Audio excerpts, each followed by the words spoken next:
আসসালামু আলাইকুম। সবাই কেমন আছো? আশা করি সবাই ভালো আছো। তোমাদের দোয়ায় আমি আলহামদুলিল্লাহ অনেকটাই ভালো আছি। আজকে সারাদিন আমি আর আমার হাসব্যান্ড কি করলাম সেটাই থাকবে আজকের মিনি ব্লগে। আজকে হঠাৎ করেই ঢুকে পড়লো রান্নাঘরে আমার হাসব্যান্ড আমাকে পরোটা বানিয়ে খাওয়াবে সেটার জন্য। আমি তেমন ভালো রুটি বানাতে পারি না। মানে মাঝে মধ্যে এত সুন্দর হয় আর মাঝে মধ্যে একদমই পচা হয়ে যায়।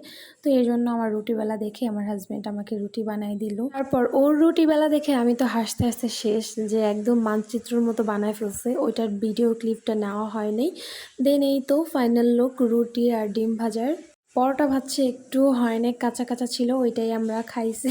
আমাকে বলতেছে দেখো আমি কত সুন্দর পরোটা ভাজি ডিম ভাজি, কিন্তু ডিম ভাজাটা হয়েছে। তো যাই হোক, এখন দুপুরের জন্য আমি রান্না করতেছি পোলাও আর মুরগির মাংস। তো এই তো পেঁয়াজ কুচি সব কিছু নিয়ে নিলাম। দেন আমার হয়ে গেল পোলাও রান্না করা। রান্নার ভিডিও আর করা হয়নি, এর ফাঁকে ফাঁকে আমার যা যা কাজ ছিল সব কমপ্লিট করে আসছি। তো এই তো হয়ে গেল আমার রান্না বান্না শেষ। এখন আমরা খাচ্ছি আর রান্নাটা একদম বেস্ট হয়েছে, আমার হাজবেন্ডও বলতেছিল।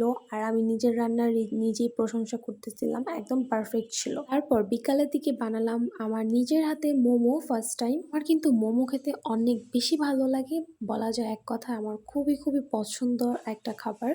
আমি তো রাস্তায় বের হলেই মোমোটা আমি খাবই, মোমো আর ফুচকা। অনেক দিন ধরেই ভাবতেছিলাম যে নিজের হাতে বানাবো, দেন হচ্ছে অনেকগুলা খাবো বাসায় বসে। মোমো বানাতে যা যা লাগবে সবকিছু তৈরি করা একদম কমপ্লিট। এখন আমি একটা শেপ দিয়ে দিব, প্রথমবারের মতো কোনো একটা শেপ দিচ্ছি, তাও আমি আমার নিজের মতো উল্টাপাল্টা করে দিচ্ছি। যদি ভুল হয় অবশ্যই কমেন্ট করে জানাবা। তো আমার হাজবেন্ড আমাকে বলতেছিল যে অনেক সুন্দর হয়েছে, দোকানের মতো হয়েছে। এই তো সব বানানো শেষ হয়ে গেল, কয়েকটা ফেটেও গিয়েছিল। দেন 20 মিনিটের মধ্যে আমার মোমো বানানো একদম কমপ্লিট হয়ে গেছে। এই যে দেখো অনেক বেশি সুন্দর হয়েছে আর একদম দোকানের মতো হয়েছে। আমার হাজবেন্ড এখন রিভিউ দিবে, ও তো খেয়ে বলতেছে অনেক বেশি মজা হয়েছে মাশাল্লাহ। তারপর আমিও অনেকগুলো খেলাম, দেন আমি আমার আব্বু আম্মুর জন্য নিয়ে গেলাম বাসায়, তারাও বলছে অনেক বেশি মজা হয়েছে। তো ভিডিওটা এই পর্যন্ত, সবাই ভালো থাকবে, আল্লাহ হাফিজ।